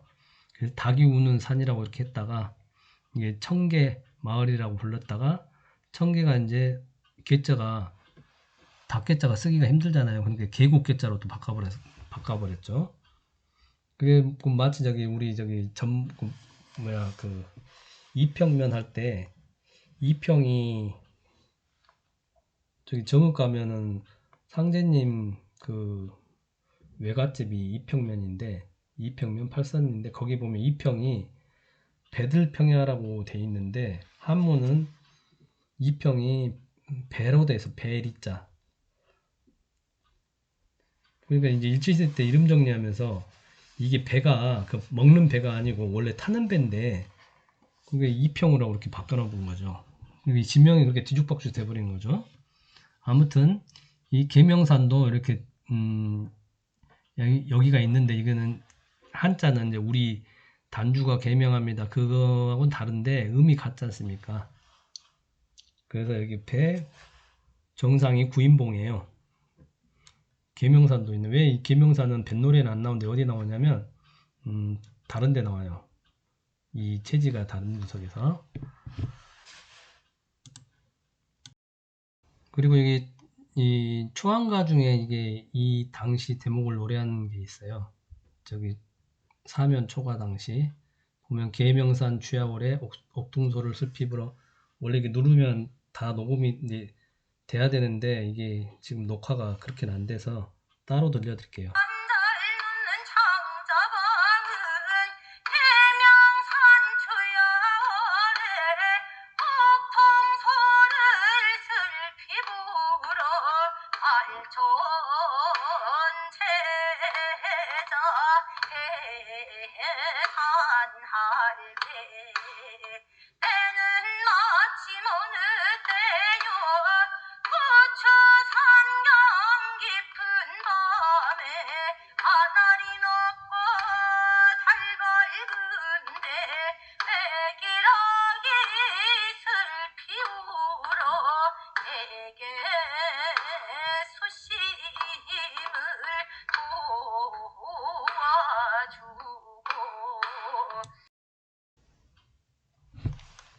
이 추한가 중에 이제 있는 대목인데 산 잘 놓는 장자방은 계산 잘하는 장자방이라고 한 얘기죠. 계명산 취하월에 옥통소를 불어가지고 초나라 노래를 불렀다는 거죠. 그러니까 밤중에 슬픈 노래 부르니까 고향 노래 부르니 병사들이 다 흩어졌다는 얘기죠. 아무튼 뭐 장자방이 잘해서 뭐 이 전쟁이 승리한 건 아니고 사실은 전쟁의 신, 병법의 신이라는 한신 덕분이었죠. 사실은 소화하고 한신 덕분이 사실은 이제 이 한신이라는 사람도 특이한 사람이에요. 여기 보면 표모 걸식이라고 하잖아요. 한신이 별 볼 일 없을 때 그 빨래하던 아줌마가 준 밥으로 먹고 그때 산 적이 있었거든요. 판소리 들으니까 좀 슬퍼지죠? 아무튼 한신도 결국에는 토사구팽 당해가지고 이분도 한이 맺히겠죠, 뭐 사실은. 이분 진짜 특이한 분이에요. 보통 분이 아니죠, 사실은. 근데 체지가 중에 그런 부분이 있잖아요. 한신 진평이 그 당시에는 누가 현우 우열을 몰랐으라 이렇게 표현을 하잖아요. 그러니까 그 당시에는 한신이나 진평이나 처음에는 다 초패양 밑에 부하로 있었고 한신 같은 경우는 그 초패양 문지기를 하셨죠. 이중 직극랑이라고 해가지고 문지기를 하고 계셨는데 왜냐면 한신 입장에서는 좀 짜증나죠. 자기는 병법의 대가인데 그냥 문지기는 부장이나 시키니까. 근데 왜냐면 초패양 입장에서는 부족한 게 없으니까 병법이든 뭐든 부족한 게 하나도 없으니까 싸움도 잘하지 뭘 전략에도 대가지. 그럼 보면 세계 최고 전략가예요. 초패양이. 그냥 근데 이제 사기에서 하도 그냥 포항 무도한 사람을 만들어놔가지고 그러지. 아니, 그 포항 무도한 사람이 어떻게 여자 한 명만 좋아할 수 있겠어요? 말도 안 되죠. 그러니까 이상한 거죠. 왜냐면 유방은 막 술집 여자들부터 해가지고 온갖 여자들 다 하신 양반인데, 그러니까 한신도 그래서 이제 자기를 중용을 안 해주니까 유방한테 간 거고, 진평은 뭐 뒷이야기가 많이 있잖아요. 형수님하고 놀아나서 이제 도망쳐가지고 유방한테 갔다고. 유방에 가니까 거기서는 저런 문제아를 데려다 놓고 쓰면 되냐 그랬더니, 아니 재능만 있으면 되지 뭐 그런 게 뭐 중요하냐 진짜 그랬던 거죠. 그러니까 아무튼 한신하고 진평이 그 당시에는 어떤 사람이 이렇게 얘기를 하더라고. 최지가 잘못해서 한신하고 그 진평하고 둘이를 비교하는 거 그 얘기가 아니고, 지금은 한신하고 진평이 봤을 때 그 당시에는 아이 초평은 나를 쓰지를 않으니까 저기 이제 유방한테 갔던 거죠. 그쪽으로 다 가버린 거죠. 근데 나중에 이제 죽어보니까 그 한신 같은 경우는 초평 아니 그 토사구팽 당했을 때 그때 순간 충분히 후회했죠. 아, 자기가 유방한테 잘못 갔구나. 근데 이제 한신은 머리가 돌아가니까 요리조리 잘 빠져나가서 어떻게 목숨은 건지죠. 근데 그 사람도 봤을 때, 아, 항우가 그런 사람은 아니구나. 아니, 유방이 그런 사람이 아니구나. 자기가 생각했듯이. 그때는 그래서 누가 더 그 우월한지를 더 몰랐단 얘기예요. 그 당시로서는. 근데 지나고 보니까 그게 아니더라. 이제 그 구절이 나중에 나오니까 그때가 또 하시죠. 이제 뱃노래는 작대산까지만 나왔는데 달노래 보면 또 작대산도 나오고 성주사도 나와요. 그래서 이왕 한 김에 작대산은 여기 있고 성주사는 여기 있어요. 제가 말씀드렸듯이 계속 반복돼요. 여기 나온 거 저기서 다시 다른 걸로 나오고 다 묶어서 보면 이렇게 되는 거예요. 남지철교, 그리고 회문촌, 도주님 생가 회문촌, 작대산, 그리고 여기 계명산, 여기 이제 성주사 이렇게 나옵니다. 그래서 청림도사가 어디에 태어나신지를 이렇게 다 알려준 거라고요. 이 정도면 어디 쪽으로 오신지는 다 이해할 수밖에 없지 않을까요? 청림도사가 태어난 데를 알려주는데 그걸 다시 마지막 정리할게요. 여기 남지철교, 그리고 이게 지금 낙동강이에요. 낙동강 타고 이리 오면 광야천, 거기 회룡제, 그리고 도주님 생가, 그 옆에 계명산, 그 다음에 작대산 나오고 성주사 나오고. 근데 여기가 다 도주님 공부터예요. 종남산, 천주산, 여왕산. 이게 이제 낙동강이 하나 만나고 진주 남광이 이렇게 하나 또 만납니다. 그 남광철교가 지금 여기 정암철교입니다. 그건 나중에 가서 다시 하겠습니다. 이게 다 짬뽕 시켜놓으면 다 같아요. 그러니까 부산 쪽에서 오려면 이 낙동강을 타고 이리 와야 되는 거고, 저 북쪽에서 오면 남지철교를 건너서 이리 오세요. 저 전라도에서 오시려면 정암철교 건너서 이리 오세요. 아니면 이쪽에서 오는 분들은 남강 타고 낙동강으로서 강릉천으로 이렇게 오세요. 다 알려주는 거죠, 이렇게. 이해하셨죠? 이제 그러면 회문초는 이제 어딘지 답이 나왔잖아요. 그 다음에 아까 하나 빼먹은 거 있죠? 여기. 이 구절은 설명하기가 참 힘들어서 뒤로 뺐습니다. 40평생 그만두고 입상 공부 들어가니 1년이 되려는가 3년이 되려는가 10년이 될지라도 인해 공부 성공 후에 다시 보자. 깊은 언양 그동안 못 참아서 지동지서 한단 말이냐. 나한법난도 하던 사람 전공은 고사하고 천이신분 없을 소냐. 이제 이 구절 때문에 설명을 해줘야죠. 왜 이 구절이 나왔는지. 이제 우리 이제 상제님 계실 때 동학도들이 이제 수만 명의 동학도들이 죽었지 않습니까? 그 원을 풀기 위해서는 그 동학신도들이 뭔 한을 품었냐면, 아니 다 왕후장상을 바라고 지금 난을 일으켰다는 거예요. 물론 전봉준 장군은 좋은 뜻으로 했는데 거기에 참여했던 많은 사람들은 조선왕조 엎어버리고 자기가 왕이 되고 그 장군이 되고 그렇게 하고 싶었던 사람들이 많았었죠. 근데 전봉준 장군은 그런 뜻이 전혀 아니었고, 김기만이 같은 경우도 보면은 어, 그냥 조선을 전복시키려고 생각을 하셨던 분이고, 그래서 고종이 김계만하면 잡자마자 바로 죽였어요. 근데 전봉준 장군은 나 그 사람 얼굴 한번 보고 싶다고, 어떻게 생긴 사람인지. 전봉준 장군은 그런 뜻은 아니었고 대원군을 옹이하려고 했죠. 왜냐하면 민비가 하는 짓이 하도 못된 짓을 많이 해가지고 민비 친족들이 그 조선 말에 무지 못된 짓을 많이 해서 이모군란도 나오고 막 그랬지 않습니까?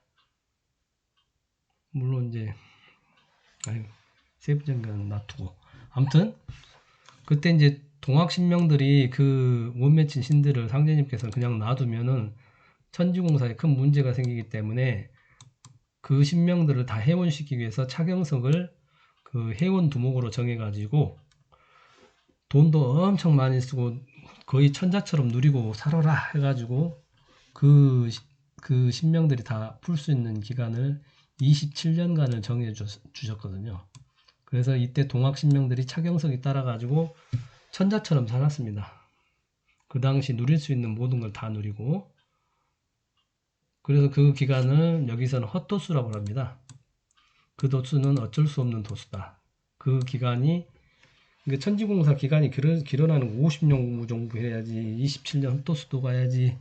아무튼 그렇습니다. 뭐 같이 돌아가긴 하지만 이제 그 도수가 있었는데, 도주님께서 이제 무국도를 태인에다 차리시죠. 25년에. 그래가지고 이 4월 28일 이제 봉천명 하신 날 그 치성 때부터 시작해가지고 10년간을 구천응원 내성보와 천종강성 상제 이 신의를, 그 당시에는 상제님 영대에는 상제님 진영만 올렸습니다.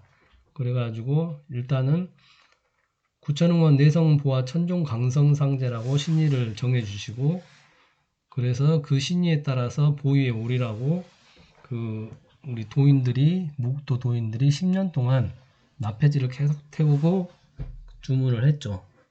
그걸 보고 인덕도수라고 합니다. 이 사람의 덕으로 상제님께서 구천상제님 제2위에 오르셨다고 그래요. 좀 근데 그거는 상제님께서 처음부터 의도한 장치로 이렇게 간 거거든요. 그러니까 만약 이거를 안 해줬으면 상제님께서는 원래 다 내려놓고 계셨던 거예요. 초빈하고 계셨을 때도. 그래서 그 대임을 그냥 도주님이 이 역할을 다 할 수 있게끔 다 맡겨놓으신 거예요. 다 손 내려놓고. 근데 그 일을 도주님께서 해내신 거죠. 그래서 계속 도주님 그 진인을 찾으시고 하셨던 거예요. 그래서 이때 구천 상제님이 제2위에 다시 오르시니까 그때 1935년 3월 9일 날 금산사에 미륵전에 원인모를 화제가, 뭐 원인은 또 있긴 하더라고요. 근데 그것도 설이고, 아무튼 미륵전에 본조물만 홀라당 탑니다. 이제 이게 이제 기록에 남아 있는데 이 기록에 대해서 사람들이 막 틀려요. 그래서 제가 매일신보 기사를 아예 찾아서 여기다 올립니다. 왜 그러냐면 이게 보면 금산사 미륵전에 설명하면서 이게 그 일자를 잘못 써놨어요. 연도를 1934년이라고. 그러다 보니까 태극진동도 잘못 썼어요. 34년. 이게 아닌데.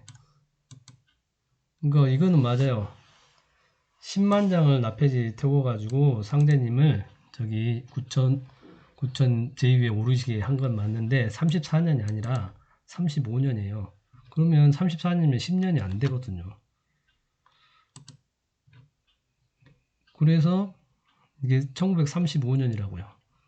그래서 이제 뭐냐면 태극진경도 볼 때 오류가 좀 많이 나옵니다. 천지개벽경도 제가 자주 조금 가끔 인용은 하지만 뭐 글자 틀린 건 둘째 치더라도 표현도 잘못된 것도 있고 잘못된 부분도 많아요. 딱 느끼는 건 이래요. 상제님이 하신 말씀이 아니라 상제님 종도들한테 그러면 그 그 뜻이 뭡니까? 이렇게 종도가 알려주는 거예요. 그냥 상제님이 하신 얘기가 아니고. 근데 그것도 도움이 되는 부분이 있기 때문에 제가 인용할 뿐이지. 태극진경도 오류와 그것뿐만 아니라 도주님께서 이제 귀국하실 때 배로 오시는데 그냥 압록강 철도 타고 내려오신 걸로 이렇게 써놨는데, 상식적으로 독립운동하러 가신 집안인데 어떻게 가족이 다 기차 타고 내려올 수가 있어요? 그건 사실상 그것도 불가능한 얘기죠. 왜냐하면 다 일경한테 체포됐죠. 집안이 다 독립운동 집안이신데. 그것도 있고, 제일 중요한 진술은 또 뭐 배문걸 정도의 증언도 있고, 도주님이 제일 잘하시잖아요. 도전님께서 정통 계승자인데. 근데 이 태극진정이 이제 그런 부분이 좀 문제들이 있더라고요. 보면 이거는 이상하다. 뭐 표현도 도주님께서 이런 말을 하실 리가 없는데, 그런 것도 있고. 아무튼 금산사 미륵전 화재는 35년 3월 9일입니다. 이게 보면 소화 10년, 의뢰년입니다. 1935년. 근데 이 표현도 웃깁니다. 미륵전 탄신이라고 써요. 미륵전 탄신. 마치 새로 탄신한 것처럼. 그렇죠. 다 타졌다는 얘기인데 탄신이라고 써요. 그러니까 이게 10년간 인덕도수로 구천상제님 제2에 오르시도록 이렇게 한 거예요. 무국도의 역할이 그거였던 거예요. 상제님 신이 하나 세웠던 게 그 10년이 필요했던 겁니다. 그래서 그 역할을 다 하고 이제 첫 스타트를 했던 거죠. 그래서 이제 35년에 이제 그 대임이 일단 끝나요. 근데 상제님께서 이런 공사 갑자기 보시잖아요. 상제께서 어느 날 병력표를 땅에 묻고 나서 종도들에게, 야, 이제 모두들 제각기 흩어져서 돌아가라. 10년 후에 다시 만나리라. 10년도 10년이요, 20년도 10년이요, 30년도 10년이라. 40년도 10년이나 그건 넘지 않으리라. 10년이라는 얘기를 계속해요. 그러니까 이 10년의 고난의 10년인데 그게 이 표현입니다. 그러니까 무국도장에 이제 36년 1월에 이제 상제님 구천제에 오르시니까 무국도자의 역할은 거의 다 한 거죠, 사실. 그때 이제 잠룡도수를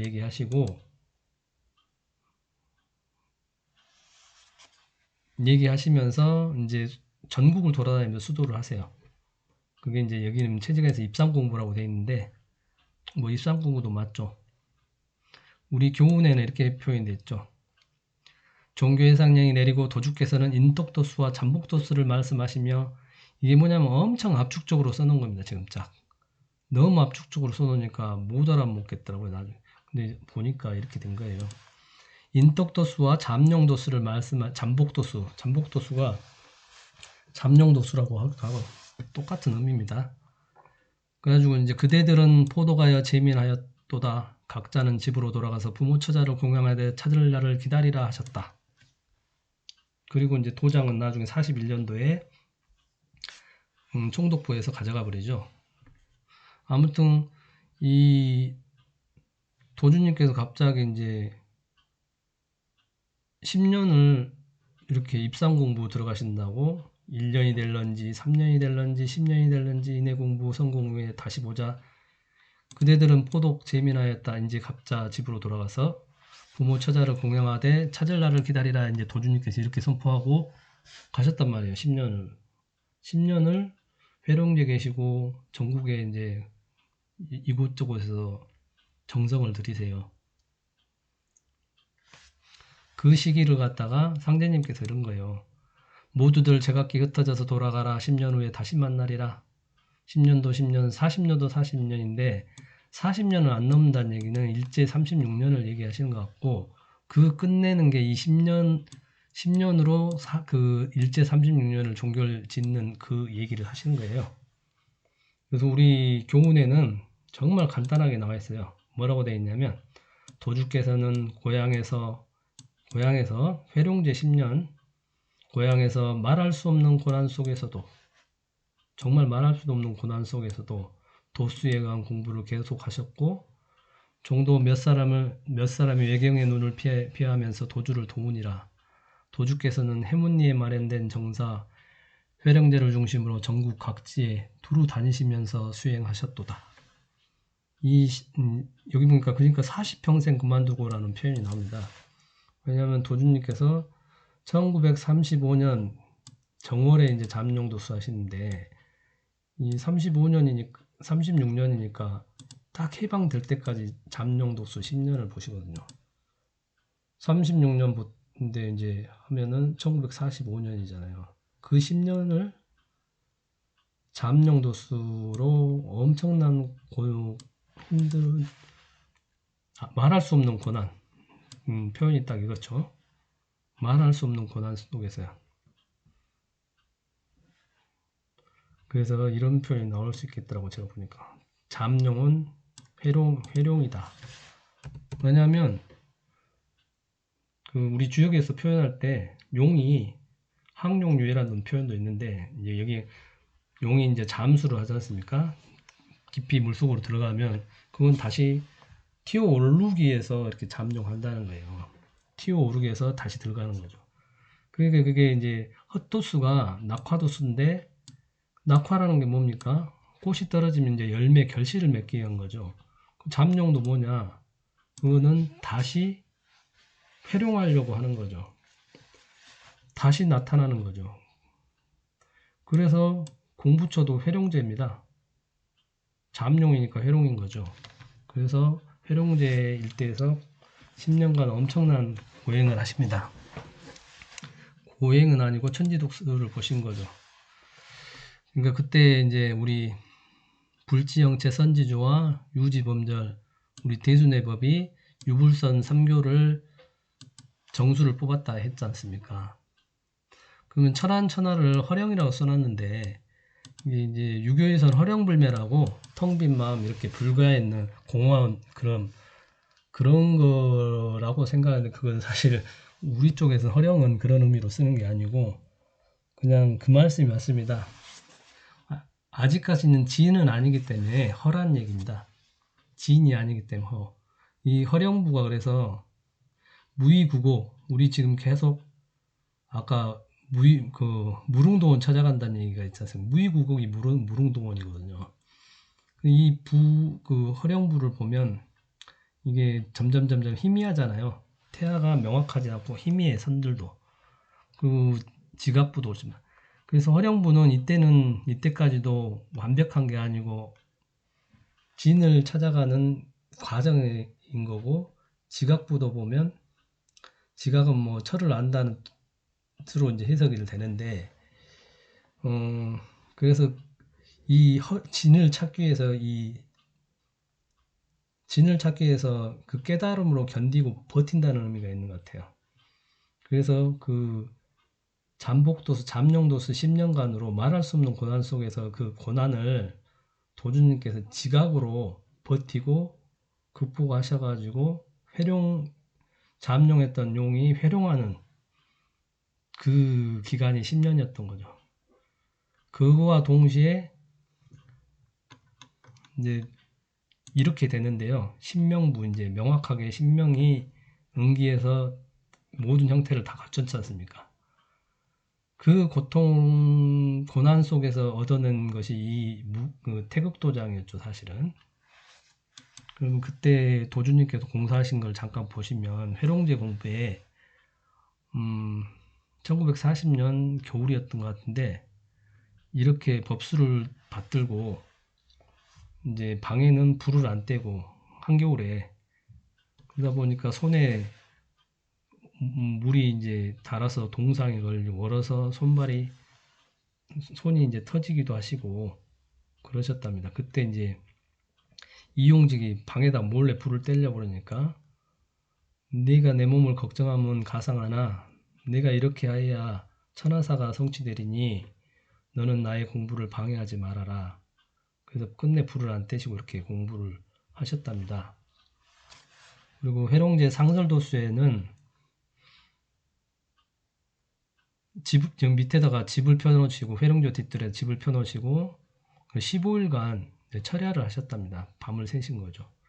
매일 밤 서리하고 눈이 내려가지고 온몸에 눈이 쌓이는데 파석 전날 마지막 파석한 날 전날 밤에는 백설이 어깨까지 이렇게 쌓였답니다. 그래도 꿈쩍도 안 하셨답니다. 그래서 이 당시에 도주님을 뵈면 누구나 다 그냥 저절로 감화됐다고 합니다.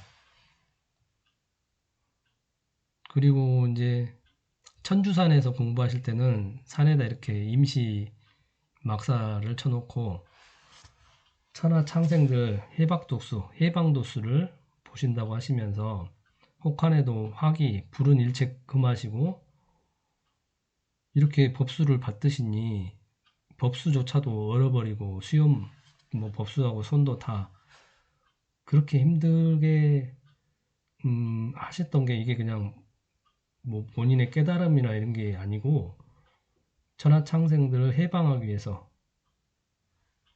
우리나라는 일제시대 때 묶여있지만 우리나라만 그런 게 아니라 전 세계가 그렇지 않습니까? 그래서 이제 이 해방도수로 하니까 무수히 많은 나라들이 독립을 하게 되거든요. 이 도수로. 그래서 이 도수로 우리나라도 해방을 맞게 돼요. 그래서 해방 마지막 전날 전까지 마지막 전날이 아니라 7월 양력 7월까지 또 100일간 공부를 하십니다. 회룡제에서 이 공부가 이제 종결이라고 하시면서 이때는 공부가 이제 양손으로 법수를 받드시면서 부동자서로 이렇게 주문을 송주를 하셨다고 합니다. 그러면 이때는 또 엄청 더운 날이었답니다. 그래도 하루에도 옷을 두세 번씩 갈아입으시면서 이렇게 세상을 사람들 창생들을 구하시겠다고 이렇게 하셨답니다. 그랬더니 이용직이 아무리 창생을 구제하기 위해서라도 옥체는 보존하셔야 되지 않습니까? 이렇게 아뢰니까 이 고행을 내가 하지 않으면 누가 하겠냐? 내가 이렇게 고생을 해서 천하 창생을 모두 살릴 수만 있다면 더한 고통, 더한 일도 하겠는데 모두 살릴 수가 없으니 한스러운 일이다. 이렇게 한탄하시면서 계속 공부를 하셨답니다. 그리고 해방되기 전에 이제 저번 말했듯이 이용직에게 오늘 큰 도수가 바뀌어지리라고 이제 얘기를 하신 거죠. 이렇게 이미 다 우선 위기 이제 창생 해방 도수뿐만 아니라 모든 신명들이 다 이때 신명들이 10년 동안 다 지켜봤죠. 사시토항도 지켜보고 다 지켜봤습니다.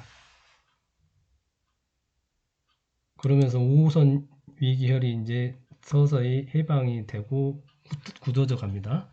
그러면서 해방이 되고 이제 허령부, 지각부, 신명부, 무의구곡이 이제 제대로 딱 씁니다.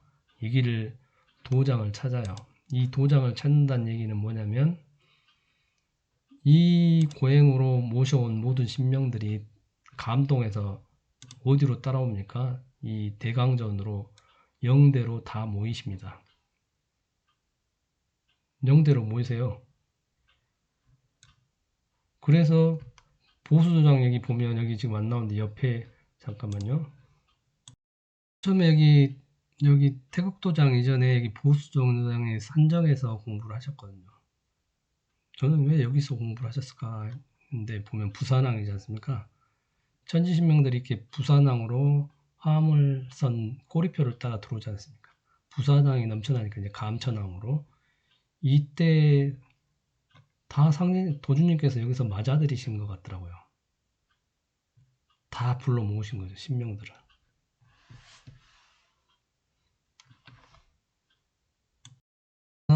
허령부로 지각부로 이제 최종 신명부로 얻은 도장이 이 감천 도장입니다. 부산에 지금 이제 여기는 태극도 마을이라고 그러고 감천 문화마을이라고 지금 관광지로 이제 지정이 되는데 여기에 이제 대강전인여가 있습니다. 그리고 여기도 상제님께서 신명부에 감천이라고 아예 써주셨지 않습니까? 감천, 내천자, 무의구곡, 신선이 사는 그곳.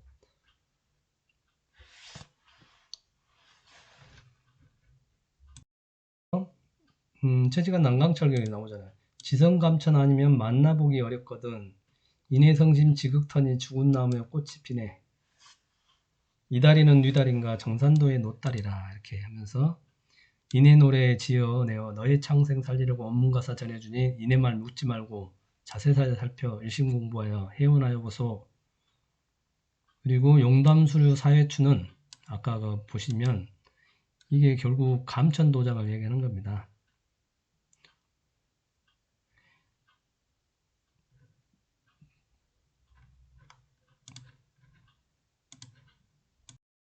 자, 여기 보면 천마산 옥녀봉 있고, 여기가 지금 태극도장이고 도주님 능소가 있고, 여기가 지금 다 메웠는데 화력발전소 자리고, 여기가 옛날에 용담이었다고 합니다.